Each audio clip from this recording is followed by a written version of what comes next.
Alhamdulillah, salatu wassalam ala rasulillah. Très content de vous retrouver de nouveau pour une discussion philosophique un petit peu. C'est c'est dans l'air du temps, dans l'actualité.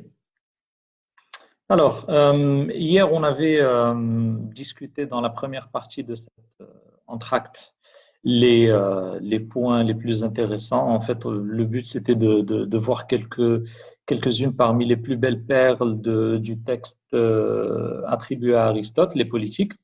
Aujourd'hui, on va essayer de suivre rapidement, de poursuivre sur la deuxième partie. Comme on a dit hier, en fait, dans ce livre, on a un certain nombre de thématiques. On a la thématique philosophique, la thématique politique, la thématique économique et la thématique sociale.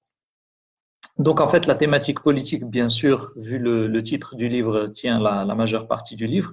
Et donc, hier, on avait essayé de l'aborder. On a fait une première moitié. Aujourd'hui, on fera la deuxième moitié.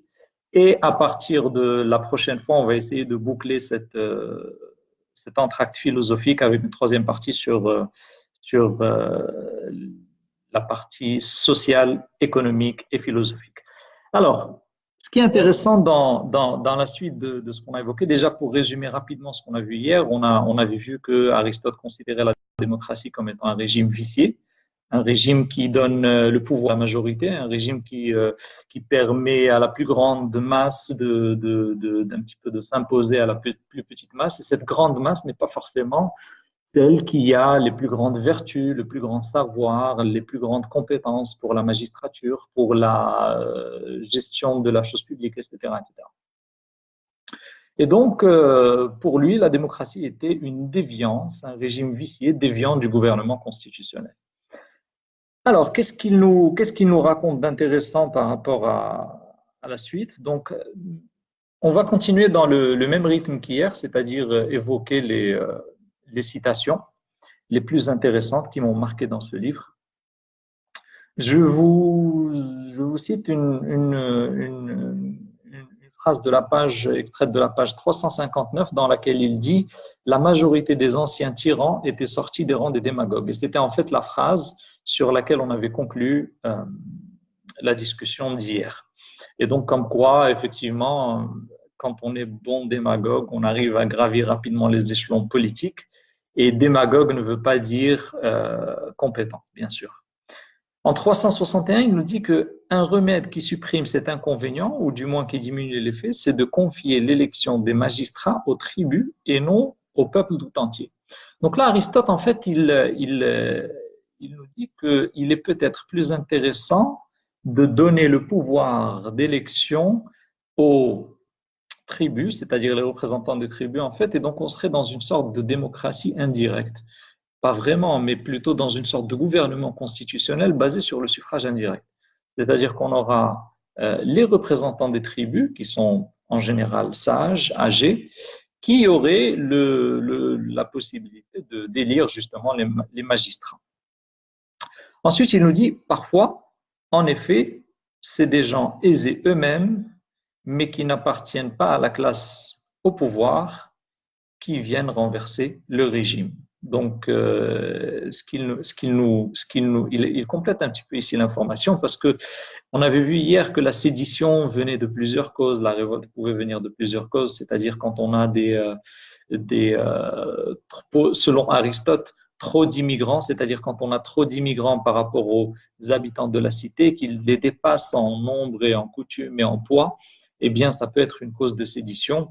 Il avait aussi dit quand le gouvernement ou bien le tyran ou le roi donnait l'impression au peuple de prendre part au pouvoir, mais qu'en réalité, ce n'était que des subterfuges à travers des honneurs, à travers des maquillages politiques, mais en réalité, le vrai pouvoir était là. Et quand il était contraint, il demandait à changer la constitution, mais en réalité, il reprenait le contrôle juste après. Et donc là, une autre cause de sédition, c'est justement les gens aisés.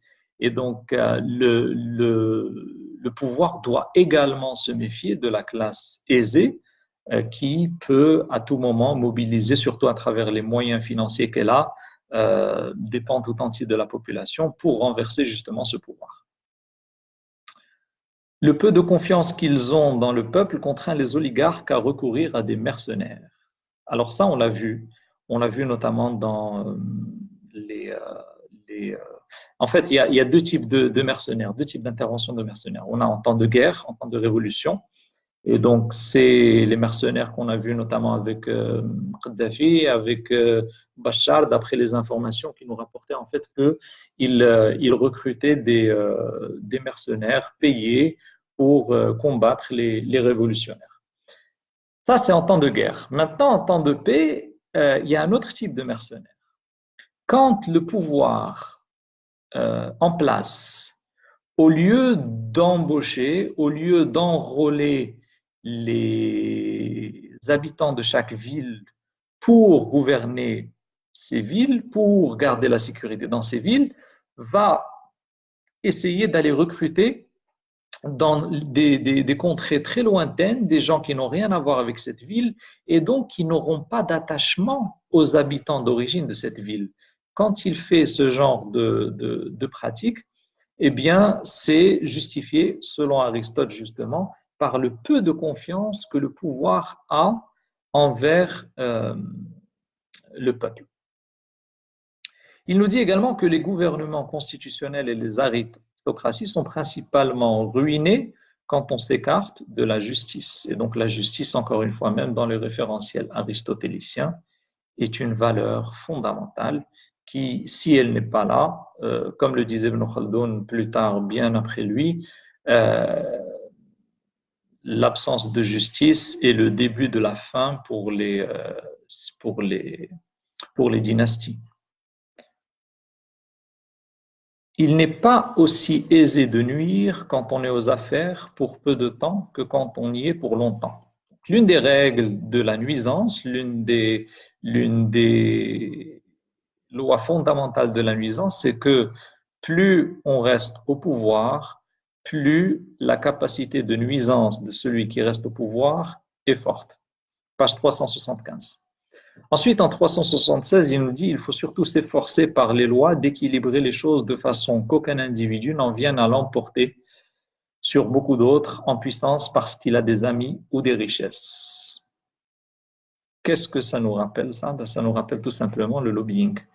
Le lobbying, c'est-à-dire les groupes de pression qui se basent sur les réseaux, donc les amis chez Aristote, et les flux financiers, donc les richesses, qui leur permettent d'influencer les circuits législatifs. Ensuite, il nous dit en 384, deux choses définissent la démocratie, la souveraineté de la masse et la liberté. Aristote utilise la liberté dans un sens plutôt peut-être péjoratif ici, dans la mesure où on croit comprendre d'après ses propos précédents que la liberté, c'est cette incapacité de maîtriser le désir, c'est cette inclinaison à aller assouvir les désirs quels qu'ils soient sans leur donner un cadre, et la souveraineté de la masse, donc c'est la tyrannie de la majorité.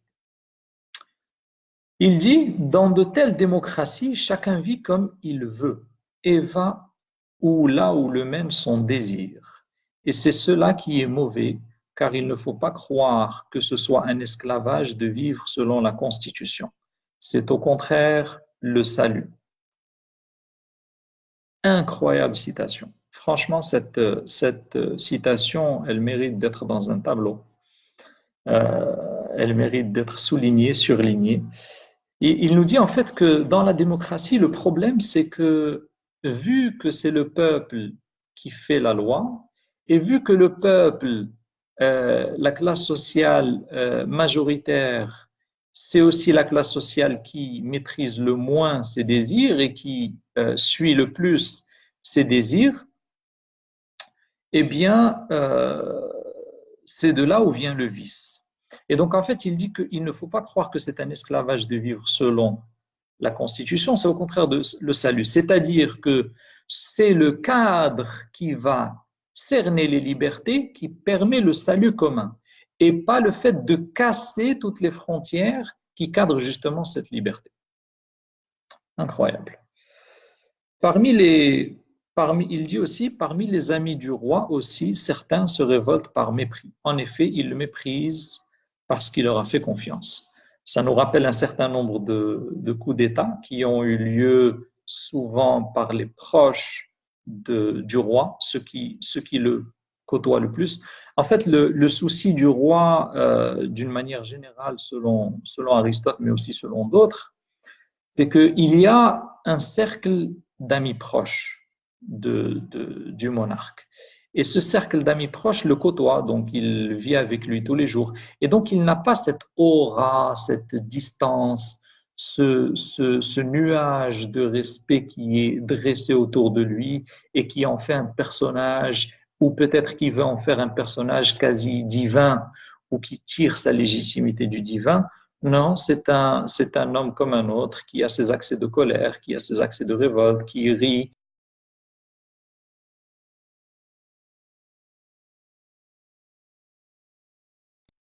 C'est un cercle.